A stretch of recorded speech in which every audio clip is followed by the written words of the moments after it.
Greetings and welcome once again to LegalizeFreedom.com.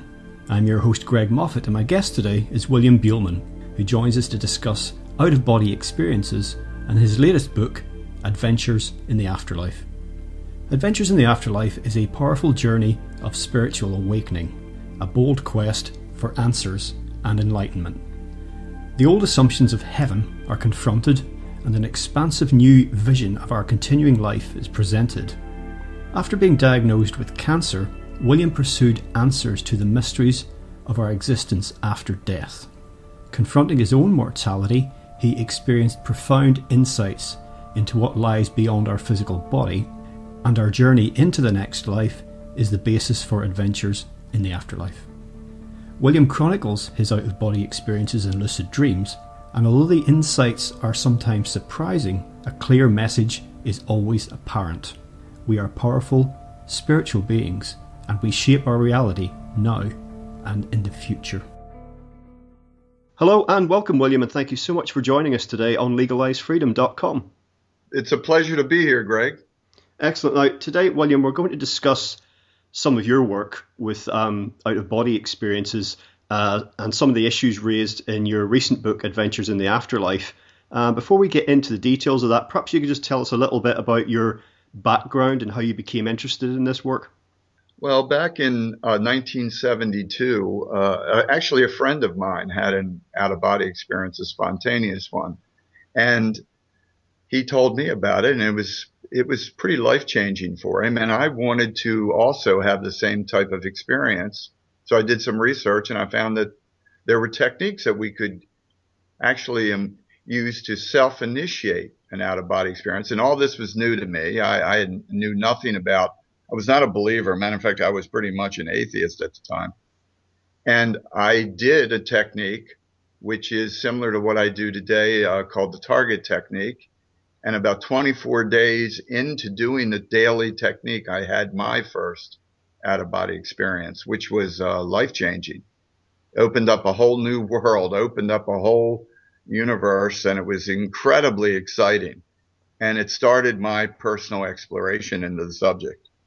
In recent years, William, you had a major health issue arise, and perhaps you could say, how has that overlapped with the out-of-body work, and how has your personal experience actually changed, yourself in regard to your work and also just your personal outlook? Well, in March of 2011, I was diagnosed with stage 4 cancer of the throat and lymph nodes. And it changed my perception because I became more interested in afterlife. Because, it's funny how things become more interesting when you confront them. We have a tendency to push that subject away, the whole subject of transition. And I became more interested in learning more, becoming, what are the answers? I wanted to know what happens.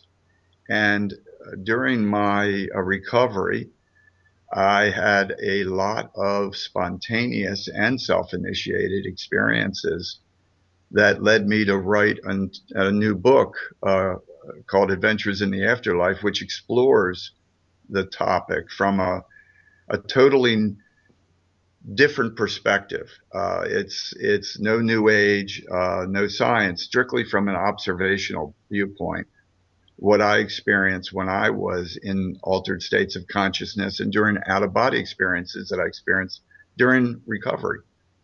It opened me up, I think, to a broader vision of our multidimensional universe and what happens at what we call death, which is, of course, just a transition of consciousness. In a sense, what it confirmed to me more than anything is the importance of out-of-body exploration, because this important work prepares us for that transition that we will all go through. I mean, there's no avoiding the fact that we're going to leave our bodies. So we're all going to have this out-of-body experience. And the more prepared we are, I feel strongly, let's just say, the more enlightened that transition can be. The higher realities, let's say, we may be able to access because we live in a multidimensional universe.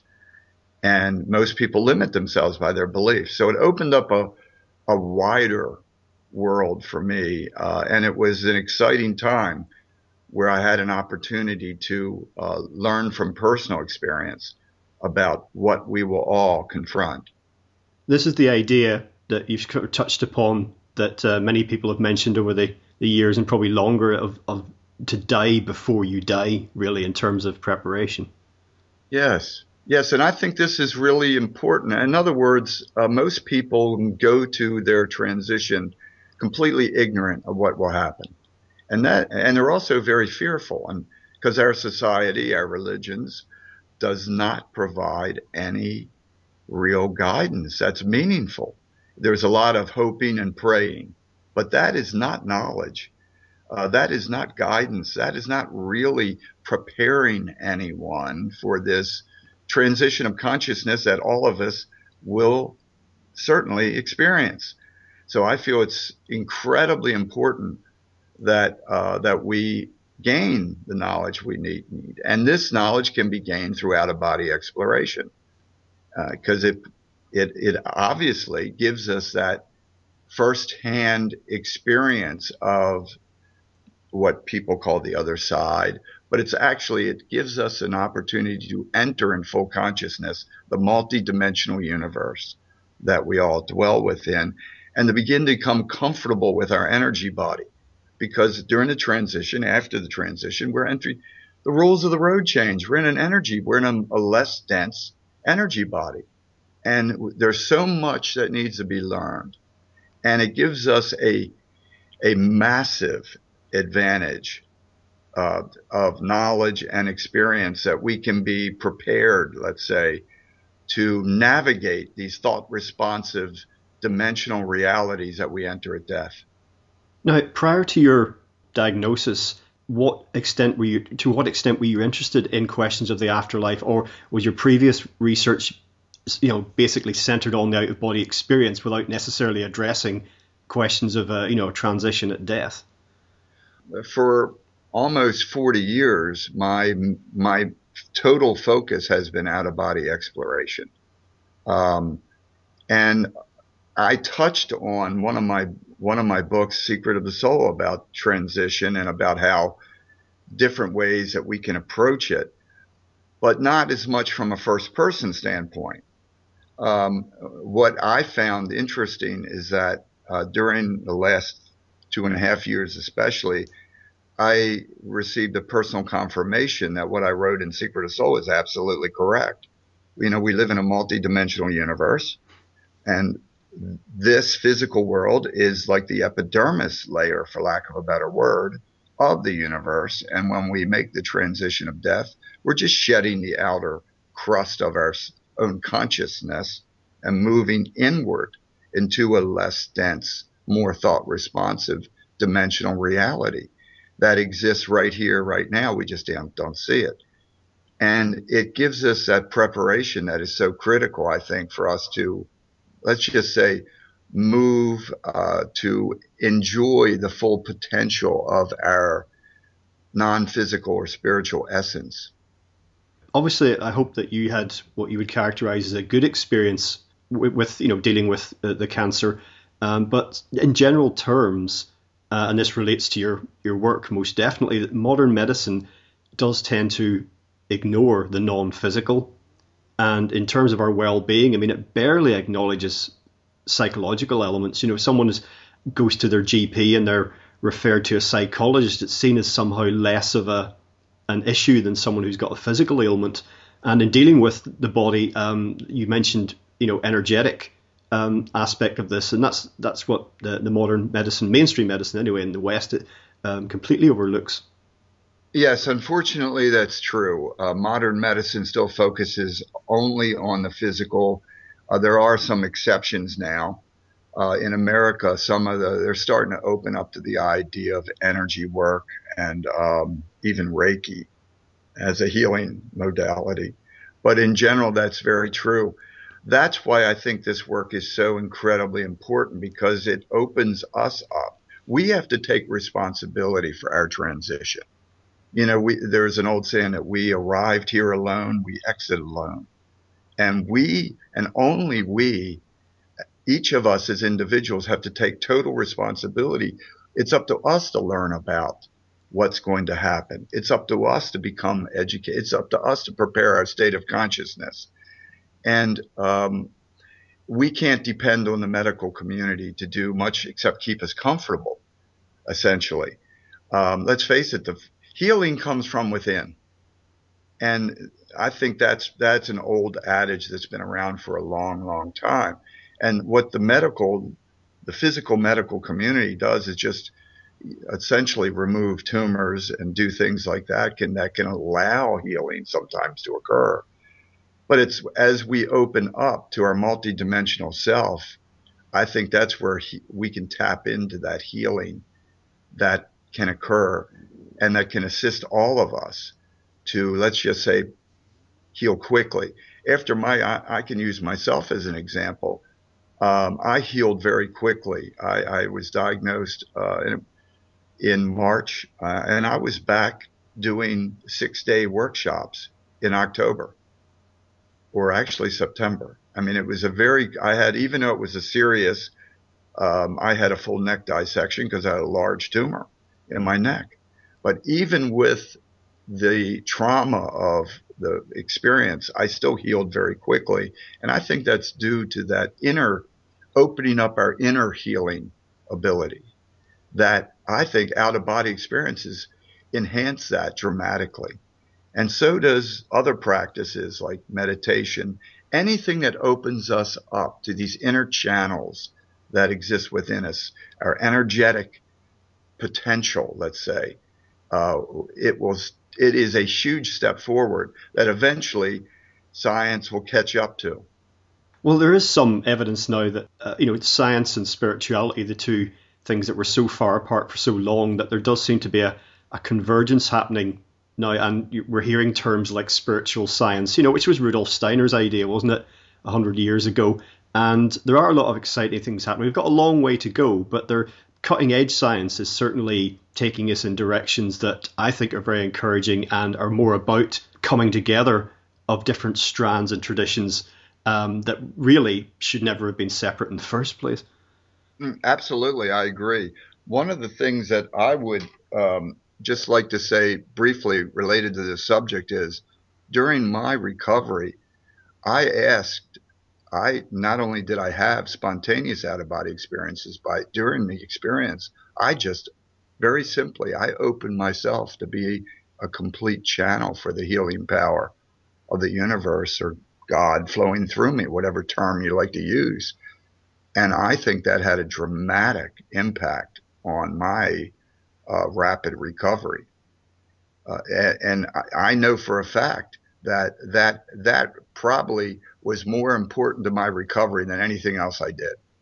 And I even write about it in the new book. I talk about floating in this chamber where these vibrational energies are all around. And that's exactly what I experienced. And it's not like I created it. I'm not saying that I didn't consciously create this healing environment. My higher self or spiritual essence created this healing environment because I was open and receptive to it. And I think this is what is so important. Just being open to our essence and allowing that healing energy to, let's just say, saturate every part of our multidimensional self. And that's the true source of healing. Yeah, because a lot of illness, and there are certain types of disease that are particularly prevalent in the modern world, they're at the root, it's fundamentally a sort of an energy disruption more than anything else. Yeah, I mean, there's beyond trauma and toxicity, trauma being you have an arm severed. Well, you can think what you like, but your arm's been severed.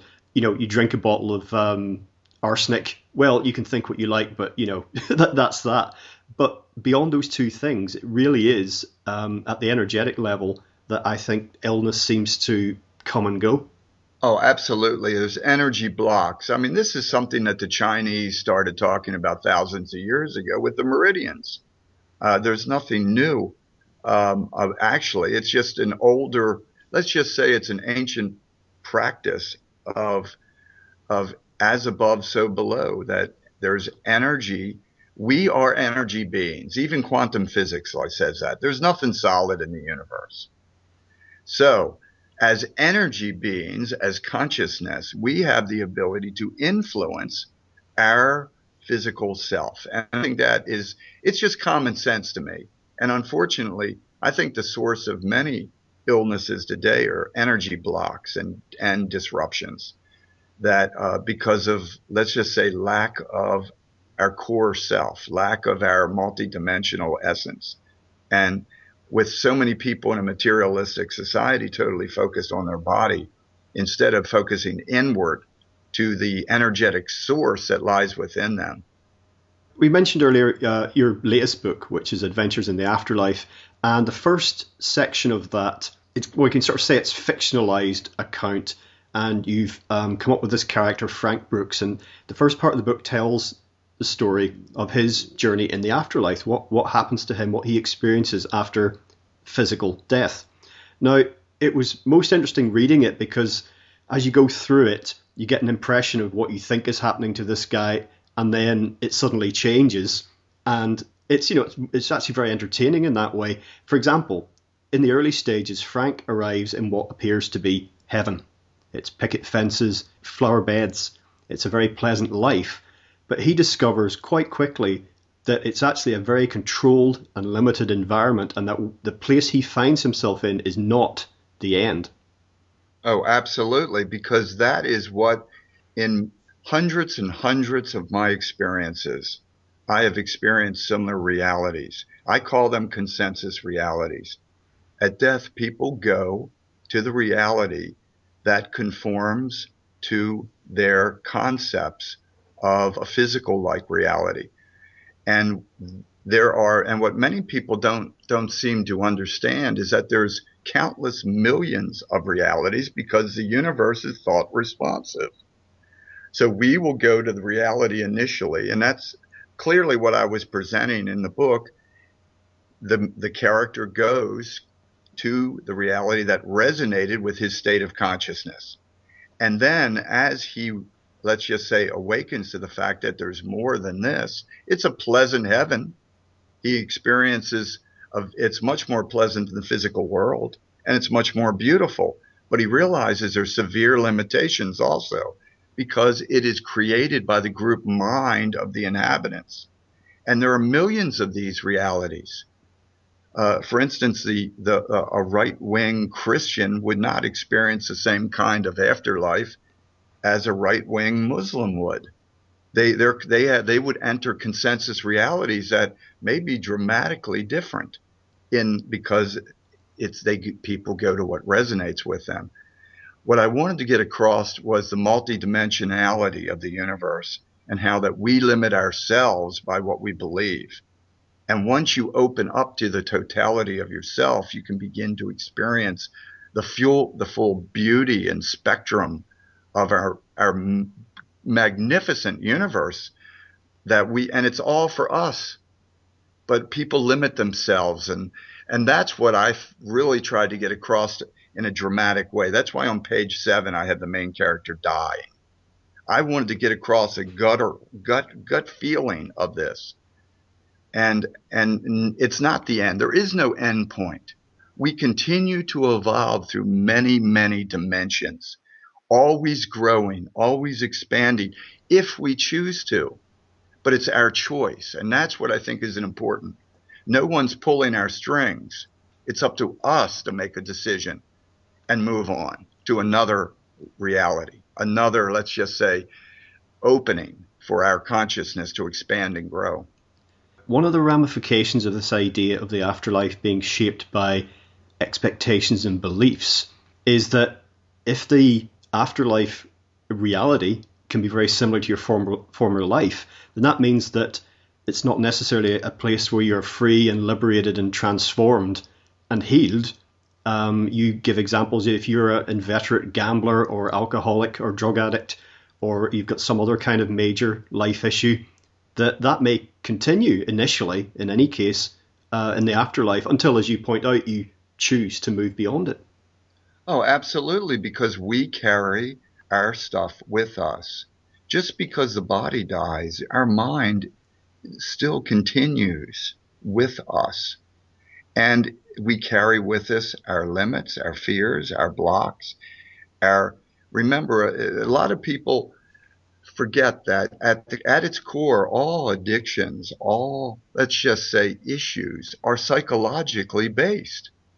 There's an addictive personality, for instance. Yes, the physical addiction drops away because the body has died, but not the inherent energy behind it, which is that addictive personality. And that is what continues, I have found. It was shocking to me when I discovered this, and I've witnessed this firsthand. I was basically reporting what I have seen to the best of my ability. And it was shocking to me because, everybody expects, so a lot of people still believe in this idea of angels and clouds and pearly gates. And, unfortunately, because that's all they've been told. And that is not the reality of the afterlife. The afterlife is a continuation of your personal state of consciousness. This is why it is so important for us to work on ourselves, to expand our beliefs, to expand beyond man-made beliefs, actually, and to open ourselves up to our true potential, which is unlimited. Just there's no limit. And unfortunately, that's not what happens. Most people latch on to belief systems and they carry them with them to the grave and beyond. And of course, what happens is a consensus reality, whether it be Christian or Hindu or Buddhist or whatever you want to make it, whatever your affiliation may be. But your thoughts alone hold you in the reality that you experience. And that's kind of shocking when you realize that, because people don't even realize that they've imprisoned themselves, just like in the physical world. That's how many people have never left their own street where they lived. I mean, how many people have never really stepped outside of their own religion and examined another philosophy? There's billions of people like that. The same mindset continues. Yeah, and you use the phrase in the book actually somewhere, "trapped in heaven," which is a really good one, very thought provoking. And it's true. People continue as they have in the past. And because the core of their mindset will continue.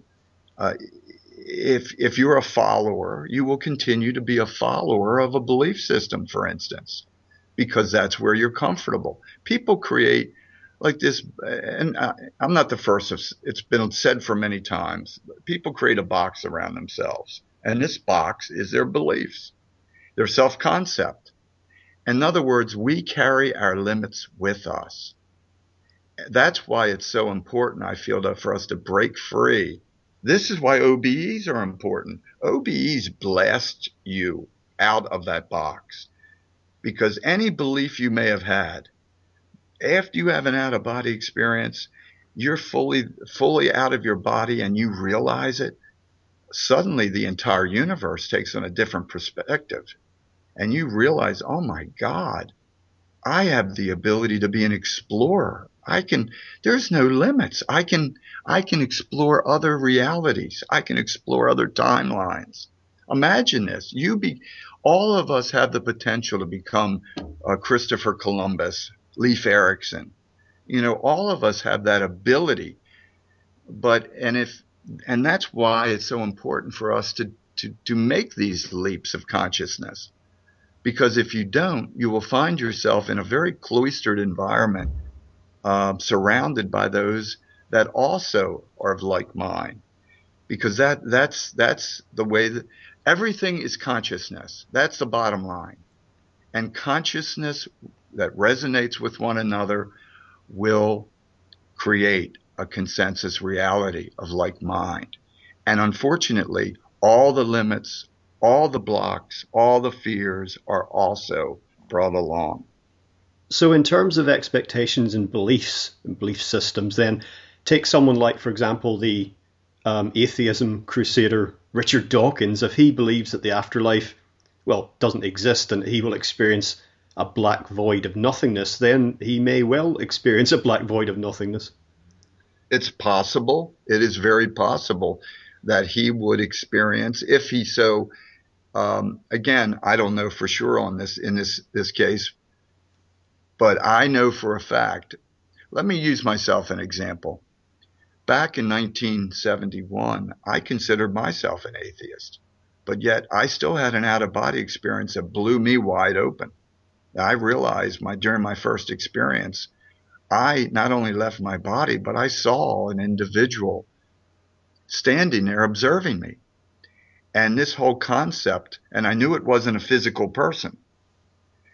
And it was a mind blower, because suddenly all of my cute and what I consider to be logical conclusions of atheism was blown to bits, because I knew not only that I continued because I could think rationally. My body is right across the room, but yet I'm standing there thinking rationally. In other words, reality is much more expansive than any concept that we hold. Reality is much more wonderful than anything that we've ever been taught. And I think a lot of times people are just blasted into a new concept of themselves, and it opens up doors very quickly. Now, in terms of if people are thinking, oh, well, if we're experiencing such a narrow band, as it were, frequency, bandwidth of reality on this physical earth, then why are we here? And in the book, you do address this issue, that there is actually a purpose to this, that it isn't pointless, and it isn't all just about getting away from here and into the afterlife, that manifestation on earth has a function for us. It's different for different people. And you also address the idea of reincarnation, that sometimes souls return to this plane. Yes, I look at the physical as a training ground, a dense, temporary training ground of consciousness. And I also feel that as we move inward, the universe becomes more and more thought responsive. And to the point where once we reach into what people would consider, there's not an upper or lower, I like to make clear. I consider it inward journey. As we make our journey inward through our multidimensional self into these more pristine areas, you realize that instant thought creates instant reality. And think about it. Who would you want standing next to you in a reality where every thought, spontaneous thought, conscious or unconscious, becomes instant reality? How many people that you know would you want next to you? So my point is this. There needs to be a training ground for consciousness to develop self-control, to develop the skills needed to coexist in an environment where things happen instantly.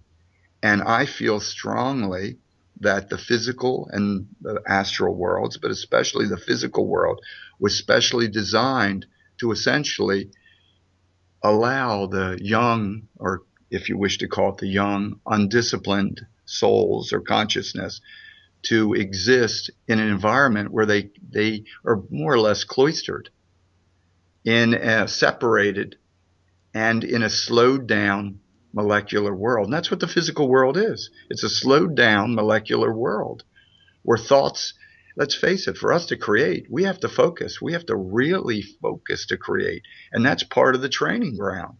Each of us is in our own course of training that we have, our higher self has developed. And at the same time, we are separated from the higher dimensional realities, so that there's no disturbance, let's say, of these pristine realities. And I think it's a multi-pronged and magnificent, the beauty and effectiveness of the system is beyond thought even, because everyone is evolving consciousness-wise at their own pace. And we are using tools, which are, our physical body is a tool of our educational system. The very act of being in a body is part of the training, because we have to focus our attention through multiple dimensions, through our mind, through our subconscious mind, through our conscious mind, through our energy body, our astral body, and then all the way down into the physical. So just the very act of having a body and using a body, and very few people are aware of this process, of course. It's an incredible educational system. Every moment of every day, you're operating a biological body, which is essentially a vehicle of consciousness. That's truly what it is. And that's an integral part of our training. And I think it's very important. And this is one of countless training grounds, because there's millions of planets, there's millions of different life forms, and they're all being used as a tool for consciousness to evolve itself, so it will be, let's just say, prepared to enter the pristine thought responsive environments of the inner dimensions. Some of this information overlaps a little with some work that some listeners may be familiar with, done by a lady called Dolores Cannon. And this idea that we're manifesting in form here on the earth, and that some souls may do so more than once. Some will need to return here. Others might choose to. There'll be different reasons for it. How can I put this? If someone manifested back in this realm, in physical form, for a purpose, would they always be able to remember that? How would that remembering manifest itself? Well, number one, I have found, and I was not a believer initially. I'm not a new age type of person that just buys into beliefs. So I want to make this clear. But I have found beyond a shadow of a doubt that the concept of reincarnation is totally valid, because it's a training ground. You can't learn it all in one trip. It's that simple. It's logical. But let's put that aside for a moment. Our subconscious mind remembers everything. Our higher self knows everything, remembers everything. Nothing is ever lost. So every journey into matter, which is, of course, birth, every birth into matter, we have a golden opportunity to learn by being. We become what we wish to learn. Both of us are males. No book could tell us what it's like to be a female, could it? We would never. I don't care how many books you read about being a female, you or I would not truly understand it. But one incarnation as a female, we would get it pretty quick, I think. Because that's the system we live within. We become what we wish to learn.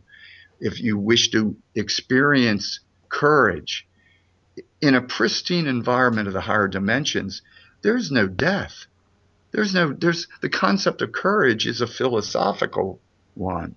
But once you enter Earth and you're in a battle, you feel your life is at risk. And the only way you develop qualities of soul or consciousness is to experience these qualities.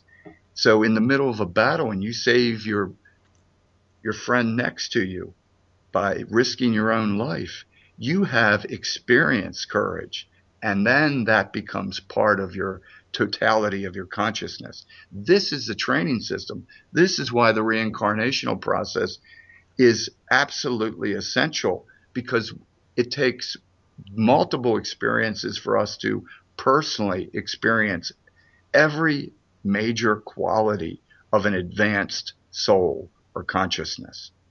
And you can only gain that through personal experience. You can't get it from books. You can't get it from philosophy. You get it. Life is about experience, and life is about having and then absorbing the knowledge and those qualities gained, whether it be forgiveness or courage or self-sacrifice. That is gained through personal gut-wrenching experience. And that's what all of us are doing here. But very few people realize it.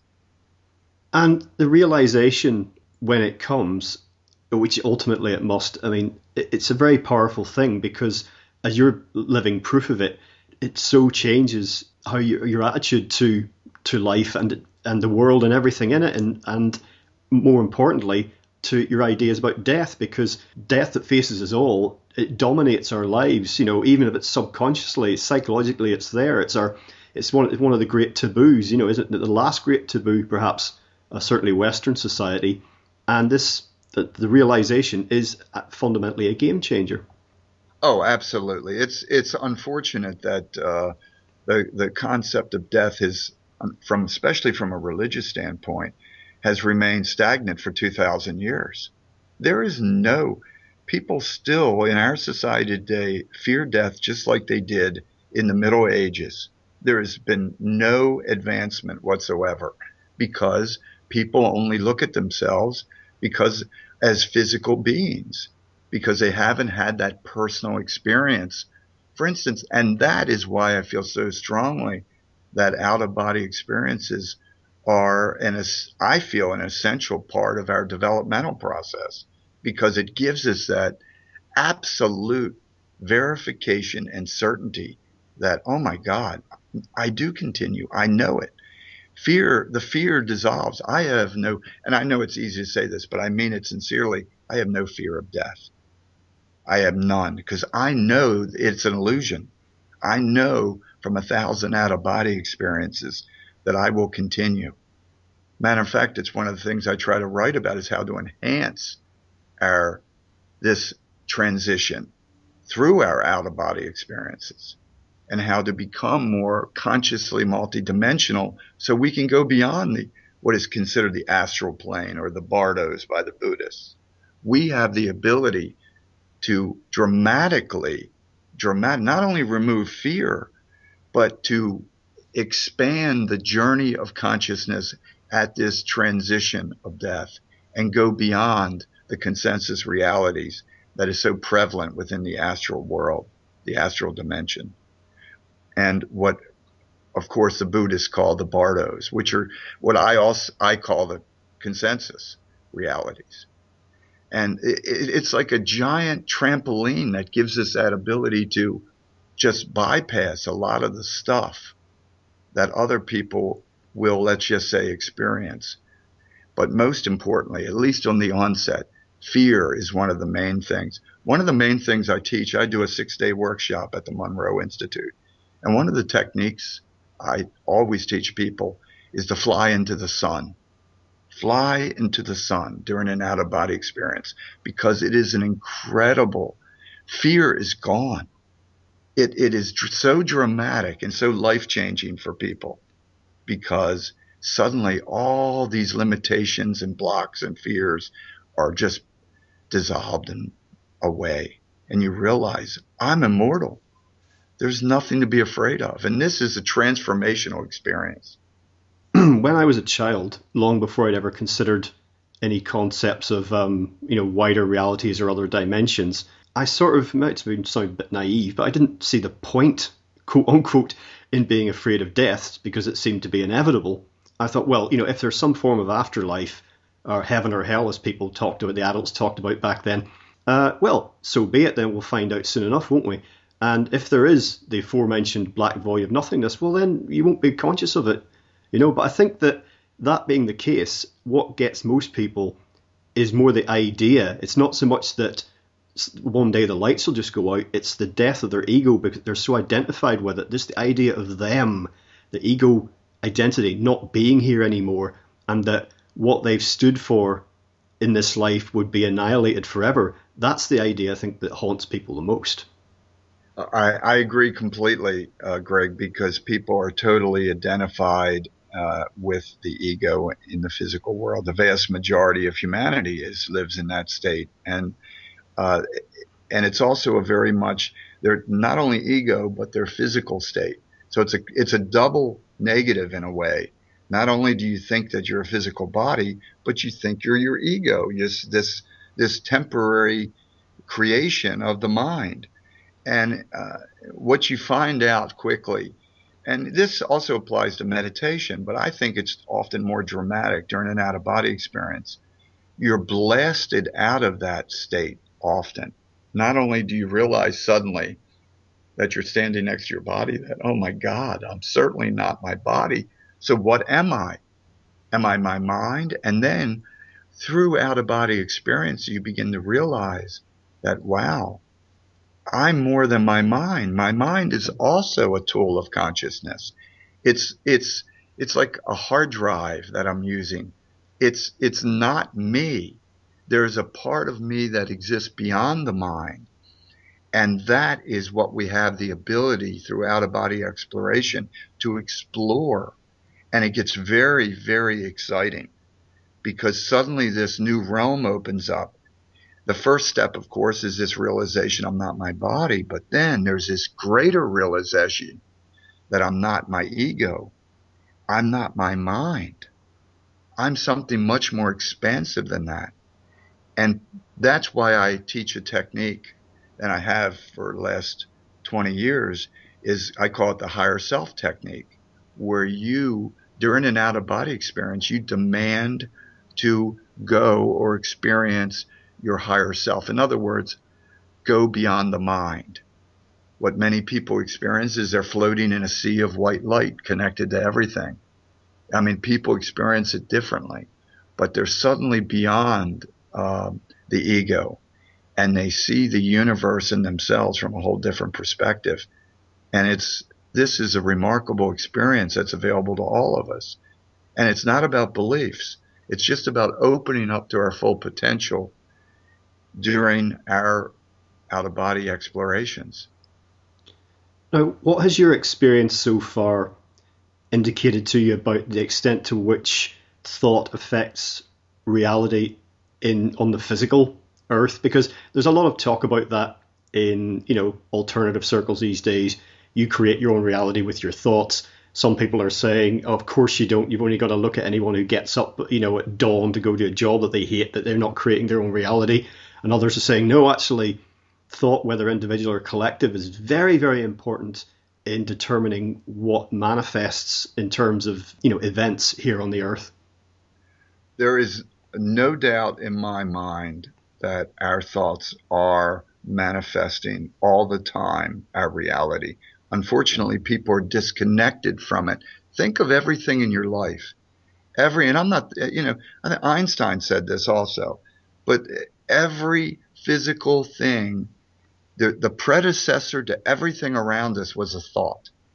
Even the knickknacks in our home, the shoes that are on our feet, the haircut that we have, the clothes that we wear, it was all the predecessor with a thought. Because the first thought, at first I want to go and buy new shoes. A thought drives you there. But unfortunately, people don't track the cause and effect in their lives. They're very busy, and they just feel, oh, it's just matter manifesting around me. And it's not like that at all. There is an energetic cause and effect constantly at work around us. But you have to begin to tune into it. You have to begin to become sensitive to the own thought projections that you have. Each of us is a beacon projecting out thought energy, and this thought energy is creative.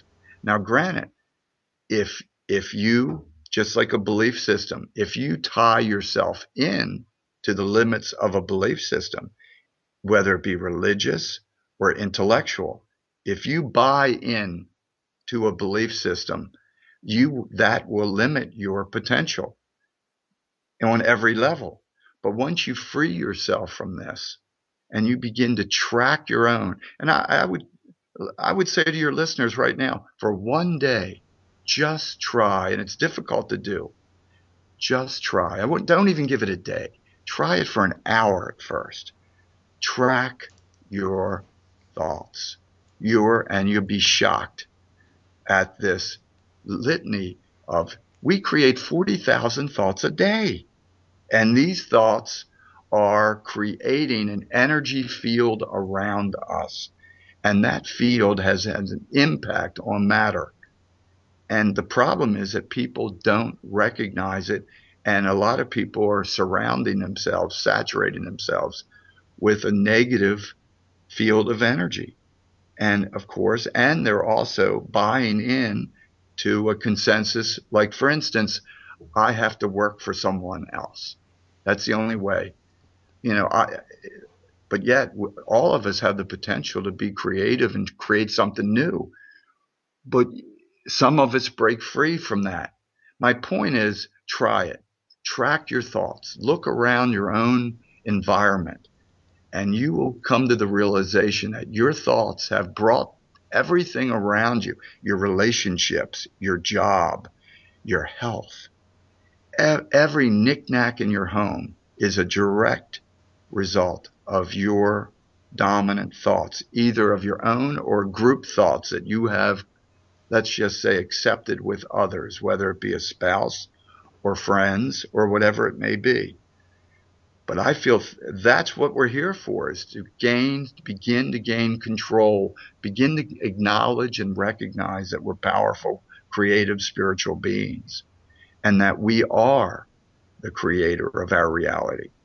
And the more that we tap into this, the more powerful it becomes.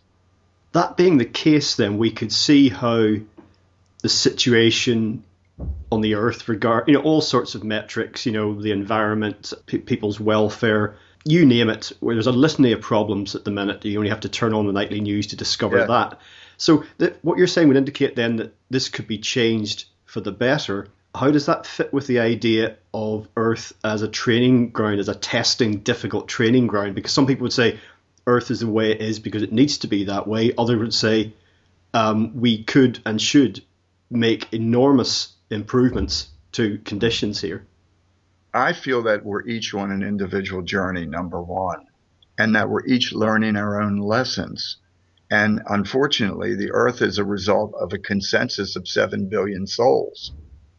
And that in itself is creating, and there's 7 billion souls. Of that, you said it yourself, the vast majority are totally driven by their ego mind, and they're totally identified themselves as only physical beings.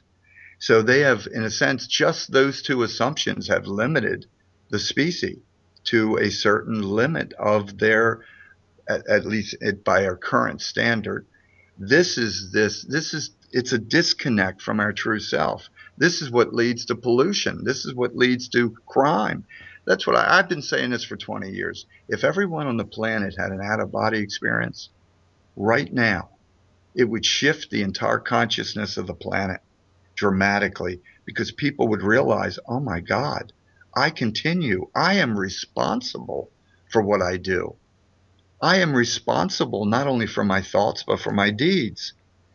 People would suddenly not do the things that they do. Crime would become, why would you have wars? Why would you kill someone else knowing you have to pay the price when you hurt another individual? There's no free, everybody thinks there's a free lunch at the end somewhere, and I'm not talking about hell. I'm not saying that. I don't believe in a hell. I have never found any incident. I have found, though, that the universe, that each of us create our own cause and effect. And that is part of the learning.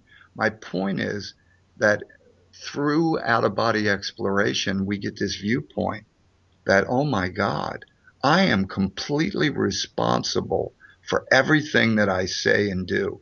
If I harm the planet, if I pollute the earth, if I steal, I'm stealing from myself, because we're all interconnected. If I harm another, I'm harming myself. And this is a dramatic shift of consciousness that would suddenly elevate, I feel, the entire consciousness of all 7 billion people on the planet. Because remember, we're not people, we're souls, we're consciousness evolving. The human form is just one of many forms we may use. And that realization would make a huge difference to the let's just say, this evolutionary process that we all find ourselves within. Yeah, a lot of the problems we face stem from this attitude that, this life is all there is, the materialistic, get what you can while you're here, even though, as I like to say, it all goes back in the box, like at the end of a Monopoly game, it's still grab as much as you can, tread over the other guy, just get ahead. And I think that's why you see a lot of people, they talk about having deathbed revelations. It's only when a lot of people are faced directly with the fact that actually, everything that I did was actually pointless and I could have lived differently and I wish I'd done X, Y, and Z, that they have their epiphany. Yes, and near-death experiences give people that sudden realization that, oh my God, because let's face it, there's so many billions and billions of people that are struggling to acquire objects. And then that's what I realized, and I write about this in my latest book. It became very clear you can't take any of that crap with you. It's meaningless dribble. All of it. Everything that people, they'll work a lifetime to achieve a bunch of stuff that they can't take with them.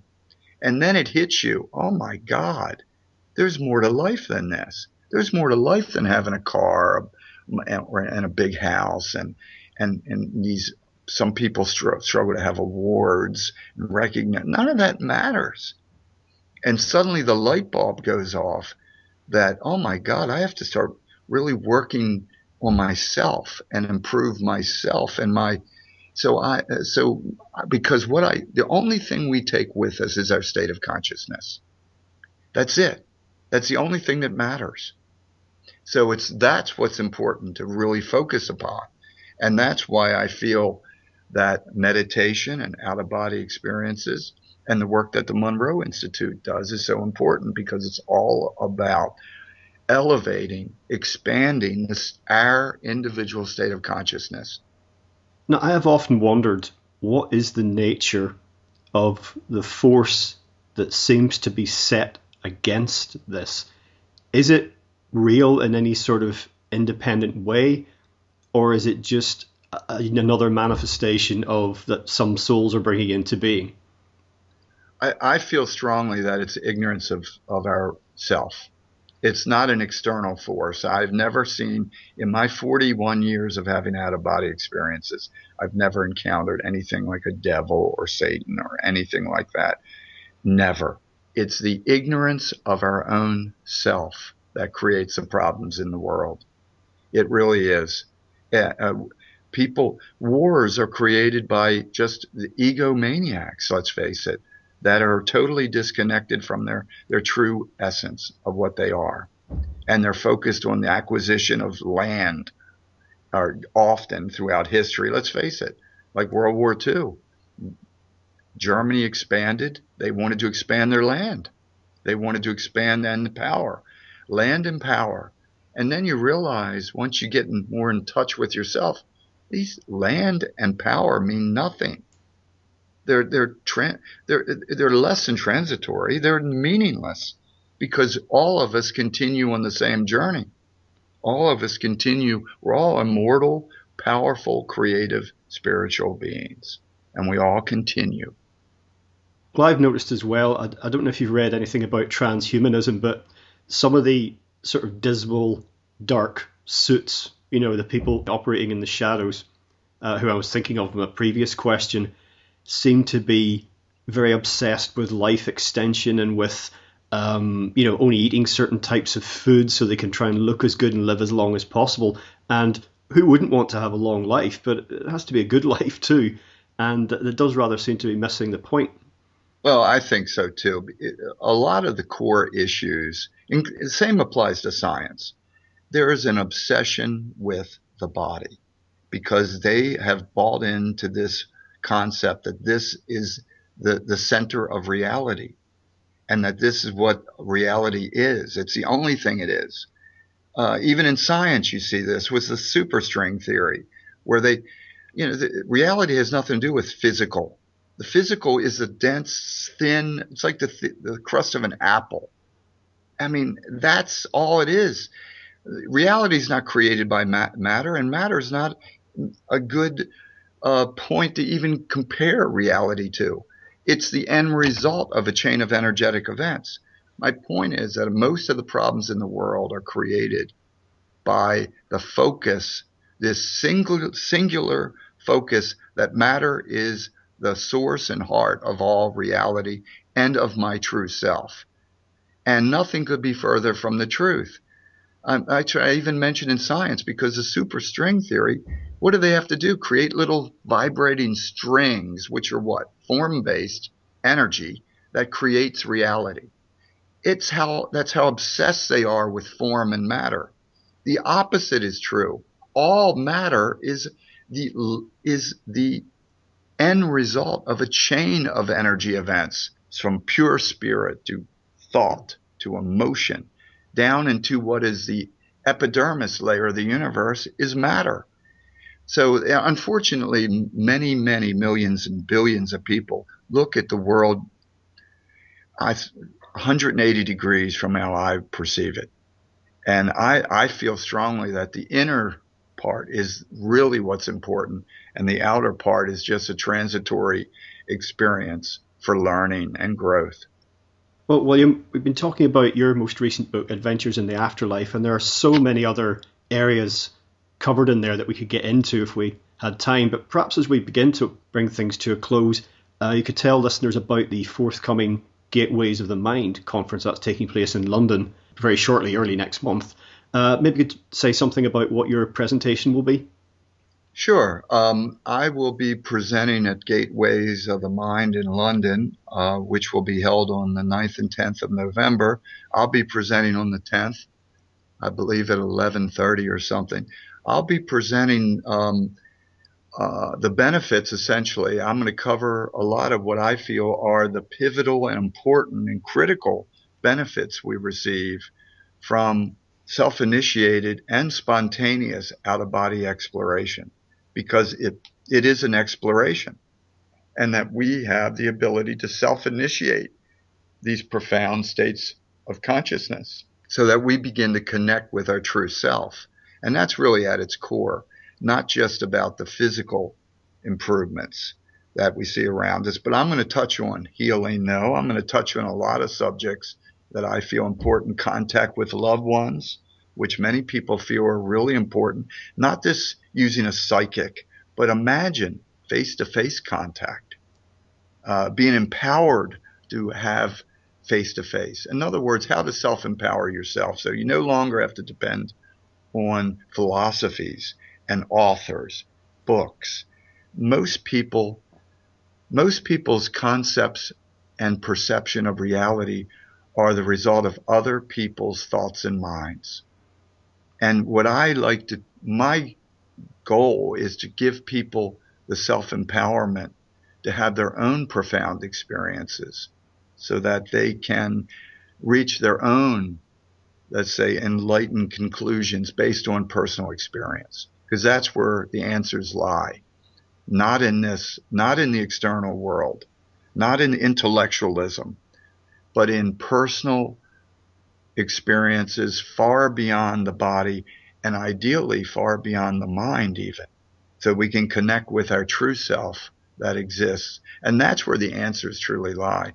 Anyway, my presentation will be on how to self-empower ourselves through these experiences and how we can achieve them in a very logical, very, let's just say, a realistic way to adapt these methods into our lives. We don't have to go in the caves. We don't have to. We can live a busy life and still be able to connect with these insights that are so pivotal to our evolution as consciousness. Excellent. Well, perhaps in conclusion, William, you'd just like to share details of your website. I know you've got several books available, in any forthcoming events perhaps that you might have, and just anything else you'd like to share.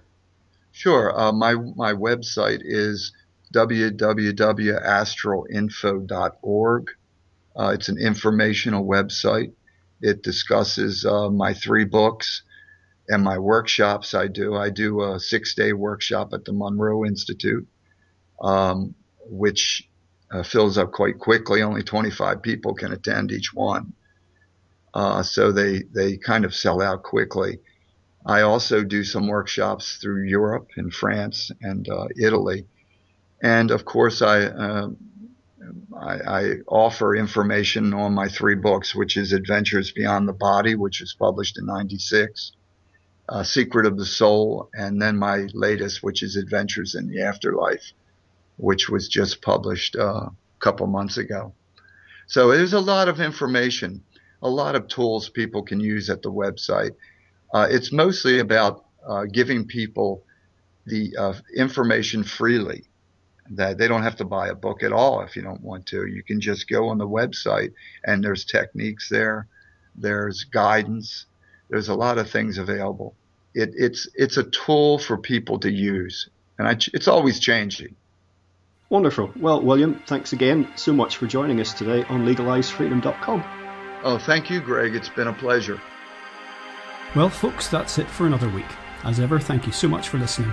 If you enjoy the show, please check out the website. That's legalizefreedom.com, legalize-freedom.com, where you'll find an archive of programs offering alternative views on a wide range of topics, including world affairs, politics and economics, science and technology, religion and spirituality, conspiracy, and alternative history. You can also browse and buy a range of books and DVDs from our guests, and if you're feeling generous, make a donation to help keep the site up and running. Until next time, I'm Greg Moffat, and you've been listening to legalizefreedom.com.